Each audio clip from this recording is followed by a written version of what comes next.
సభలో కానీ వారు ఎవరి పక్షాన నిలబడి ఎవరికి మద్దతు పలికినరో అక్కడ సజీవంగా సాక్ష్యాలు ఉంటాయి. త్రిబుల్ తలాక్ కావచ్చు, 370 ఆర్టికల్ కావచ్చు, రైతు వ్యతిరేక నల్ల చట్టాలు కావచ్చు, GST కావచ్చు, నోట్ల రద్దు కావచ్చు, ఇట్లా చెప్పుకుంటూ వెళ్తే కొన్ని వందల బిల్లులు లోక్సభలో రాజ్యసభలో వచ్చినప్పుడు టిఆర్ఎస్ పార్టీ స్పష్టంగా ఒక సందర్భంలో రాజ్యసభ సభ్యుడు అక్కడ బిల్లు ఉన్నదంటే ప్రత్యేకమైన విమానం వేసుకొని పోయి మోడీ గారికి అనుకూలంగా ఓటేయడం జరిగింది. Bharatiya Janata party, BRS, BJP ఒకే రకమైన ఆలోచన విధానంతో గత 10 సంవత్సరాలు ప్రభుత్వాలను కలిసి నడుపుకున్నారు. వాళ్ళిద్దరు కలిసి చర్చించుకున్నారు.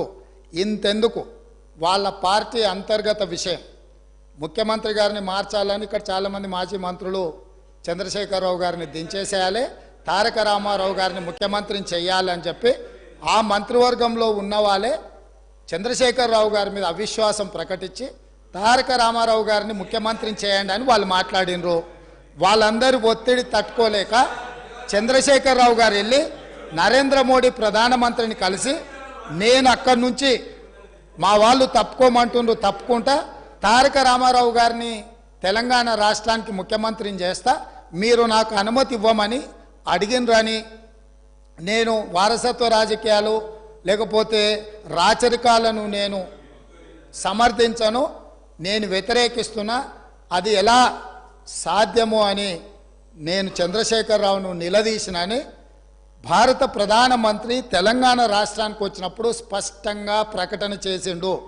ఇప్పుడు పెద్దలు శ్రీనివాసరెడ్డి గారిని నేను అడుగుతున్నా, మీకు ఎలాంటి సంబంధాలు లేకపోతే, అనుబంధం లేకపోతే, ఆయన అనుమతితోనే మీరు నిర్ణయాలు తీసుకోకపోతే మీ పార్టీ అంతర్గత వ్యవహార ముఖ్యమంత్రిని మార్చుకోవడం అనేది, అట్లాంటి విషయం కూడా మోడీ గారి అనుమతిని అడిగిందంటే మీ బంధం ఫెవికల్ బంధం. ఒకవేళ మీకు కేసీఆర్ గారు చెప్తుండ్రో లేదో వాస్తవాలు ఒక్కసారి ఇప్పుడు నేను చెప్పిన చరిత్రను మొత్తము వారు తెలుసుకోవాల్సిందిగా నేను కోరుతున్నా. మీకు కొన్ని చెప్తాడు, కొన్ని దాస్తాడు. కాబట్టి దాచినై మీకు ఒకవేళ ఎప్పుడైనా అనుమానం వస్తే మీరు ఎప్పుడైనా నన్ను అడగొచ్చు, స్వేచ్ఛగా వచ్చి కలవచ్చు. మిగతా వివరాలన్నీ కూడా నేను మీ దృష్టికి తీసుకొస్తా. పోచారం శ్రీనివాసరెడ్డి. మేమందరం కూడా కలిసి పనిచేసినాం సార్. తెలుగుదేశం పార్టీలో వారు ఉన్నారు, మేమున్నాం, కష్టపడి పనిచేసినాం. వారు ఈరోజు